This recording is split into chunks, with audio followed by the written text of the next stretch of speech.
Something to chew on, brought to you by Boston Pizza. That's somewhere in here. The read's not in here. We'll find it later. Safe. Brought to you by Boston Pizza. We've been asking people online, what would be the most important development for the Blue Jays in the second half? Vladdy steps it up offensively. Jays acquire an ace or a significant arm. Jays acquire a bat. 50% of the votes saying Vladdy stepping up. So that's pretty significant. Let's see what our main man Keegan Matheson has to say about that. Here he is from MLB.com and soon to be co-host this very show. Overdrive later in the week. We ready for this, Keegan, or what? I'm ready, guys. I'm starting out with the soft launching a suit jacket here. I had to get suited up earlier to do a little SC with Sarah there. I took the tie off. I felt like this was a tie-down affair. But, you guys have me in a suit jacket. I'm even wearing pants in my own home right now at 6:33 p.m. So I'm cleaning up my act in advance of Wednesday. Can't wait, fellas. All grown up. I love it. It's great to see. Where do you stand on that? Like, Vlad, what if you could pick one thing to happen for the Blue Jays in the second half, a positive development, what would that be for you? It's always Vladdy for me, man. The rotation, I do see the argument for an ace level starter, and they need that. They need somebody who can pitch in games 1, 2, or 3 of a postseason series. Not another guy that's a number 5. They can figure that out, but a legitimate game 1, game 2 type of starter. But Vladdy's it, man. Come to the postseason, you need to have a hitter of Vladdy's caliber who other teams are scared of. And they're not scared of Vladdy right now. They respect him, they're mindful of him, but nobody's afraid right now. And I think he's just trying to do too much. I think this is what we've seen in past years where he's trying to hit 5 home runs and change a game immediately. When you try, you're typically going to fail in baseball when you're going over that 100%. And Vladdy is capable of things nobody else in this lineup is capable of. And if he can take over a game, he can take over a series, guys, and he can be that guy in the postseason. They need him. Nothing goes anywhere without Vladdy, even with how good this has been. Yeah, I would totally agree with that. The amount of sugarcoating I see, in terms of analysis, in terms of online, like, well, he does, he's not seeing a lot of pitches, but you think Aaron Judge is seeing like primetime pitches right down Broadway? Thank you. Like, he's getting worse action than Vladdy's getting, and he is launching. So there's no excuse for this, right, Keegan? Like 12 home runs in an OPS where it is currently, to say nothing of a batting average below 300. If you're not going to hit for power, you better be hitting more than he currently is. There's just simply no explanation. He's got to be substantially better. When you're Vladdy, you don't get the treatment of the expected stats say this, the wind and the moon was in this house at this certain. I don't care. I cover the games and I cover the scores. And with Vladdy, that's been a big talking point over the years, whether it's his BABIP, balls in play, whether it is those expected launch angles on what he's hitting. It needs to happen in games because 99% of fans who watch a game every night don't know what the hell any of that stuff means, number one. And this is a results business. It's an entertainment business, but it's a results business. And at this stage in Vladdy's career, you need to see the ball going over the wall. And that's the important part. If Vladdy was a singles hitter, if he was a guy trying to hit 320 and steal 50 bases, sure, there's a little more room for that luck and chance with balls finding grass, but he needs to be finding the third deck. At this point, he needs to be breaking games open. And for his home run total to be where it is right now, strange to me. And it hasn't, guys, it has not looked terrible. It's just looked kind of okay. He's not striking out 5 times a game. He's not getting overwhelmed. It's just looked okay. And he's not an okay baseball player. He's a great baseball player. But I like the Judge comparison, and I'm glad you say that. This is a major market, it's a serious market, this is a playoff team, and it's a serious team. And I think we need to talk about every player on the roster, stars included, any paycheck, in a serious way. And Vladdy right now needs to be better. He's been okay, but he's the guy who can take this team to greatness this year. They're a postseason contender. With Vladdy, they can be a World Series contender, legitimately.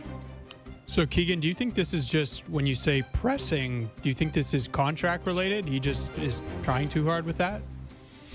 I don't think the contract is too much of it, but we've seen it the last few years, guys. And John Schneider always kind of explains it the same way, that Vladdy is pressing. It's a word that he'll use a lot, trying to do a bit too much. We've seen it in past years.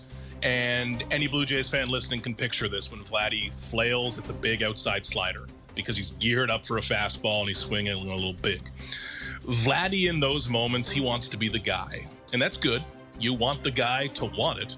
But at this point, Vladdy is extending a little bit. And based on natural, raw, gifted talent alone, he's still doing pretty well. His numbers right now are a dream season for 80% of the league, but it's Vladdy. And at this point, you need to see him get back into who he is. And I said this earlier on SC, guys, but it's with Vladdy.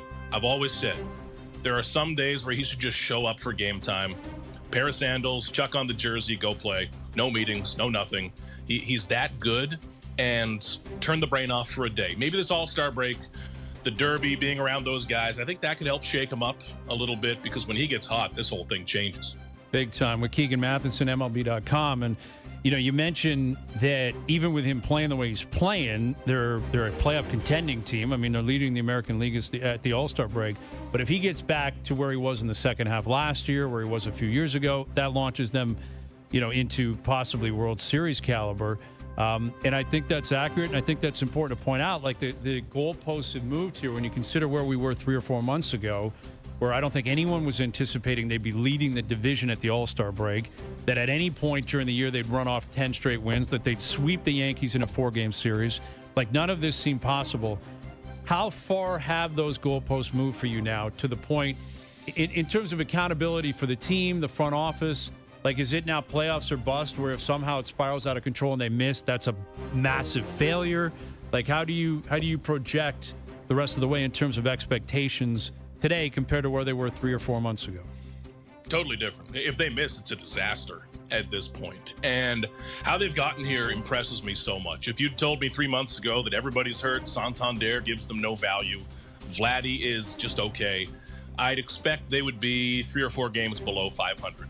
Because I thought this was a 500 baseball team coming into the year. I really did. And good or bad luck, maybe it puts you 5 games in either direction. I didn't expect this. And if you are a small market team with a $50 million payroll, sure, maybe you look at it as luck. Golly gee, let's try to catch this. But no, this is a huge market with a huge payroll. And I think this team needs to take that seriously. And I think the coverage of it needs to be serious as well. There's no longer room to be satisfied just to sneak in with the third wild card and be invited to the party. They need to be the biggest and loudest person at that party at this point. The trade deadline needs to be part of that, but it's right in front of them, guys. With the trade deadline, with how aggressive they are down the stretch, I'm going to keep coming back to the idea of, if not now, then when? When else is going to be a better time to go all in than right now? When the Yankees are beatable, when the AL is open, and this is a surprise year, but when you get a pleasant surprise like this, you've got to ride it, especially with Bo Bichette, a potential free agent next year, Chris Bassett, Max Scherzer, Chad Green. That's money off the books. You can reload, you can reset, but the goalposts have moved, and I think every conversation now needs to go along with that. It's about the division. It's not about the playoffs even. It's about winning the AL East, period. I think that people in Toronto should start talking how people in New York and Boston talk every year. It's the division. So what would a perfect deadline look like? Is that take it from there. Is it a starter? Is it a closer? Is it a bat? All the above? Yeah, good question. When you break down realistically what they could come out of this with, guys, it's all about ceiling. Now, we've seen this year, they have enough big leaguers. In past years, they kind of needed a number 5 just to get there. They needed that veteran utility infielder just to get there. They don't need that right now. They have 20 infielders. They have 40 outfielders. They're fine there. Any addition needs to raise the ceiling. So if you're looking at a hitter, you need to be talking about Eugenio Suarez. You need to be talking about the big guys. If you're talking about starting pitchers, yeah, it's fun to talk about guys like Keller who could help out the rotation, but you should also be talking about Lugo and Jacob deGrom, guys who can, again, start game 1, 2, or 3 of a postseason series. The bullpen's definitely going to be part of this, but I do think that a big addition to the rotation here, guys, would really take this team to the next level. And I keep coming back to Jose Barrios, how they got Barrios back in 2021. He still had a year left on his deal. They took on that year, they extended him. Looking forward, Scherzer's gone, Bassett's gone, Gausman has 2 years left, and he's gone. They need to find the next guy to be there alongside Barrios, alongside Trey Savage. They've got money, man. They've got tons of money. And if there's a small market team looking to unload a guy and his money, I think the Blue Jays should be all over that. Yeah. Yeah, I like that idea. And, in terms of forecasting Max Scherzer and his role in the rest of the regular season, if he's healthy, he's going to pitch. Jonas and I were, talking about the playoffs. Like, is there any possibility you see him, if he's healthy and his arm is live, that he's an option for them? Let's say they're in a wild card, best 2 out of 3. He gets the ball in one of those 3 games. I think he is. At this point, it would be part of a strategy where you think you're only going to get 4 or 5 innings.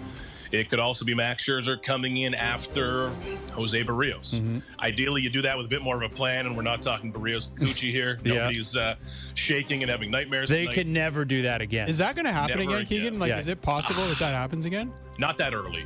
It can't happen that early again. It would have to be a Barrios is going to pitch until he's done, and then somebody else comes in. But if Max Scherzer is one of your few best pitchers, and he very well can be, like he just looked real good in his last couple, he's got to stay healthy. And if you get to the postseason, I think you can talk about using him in shorter bursts as well. At this point right now, I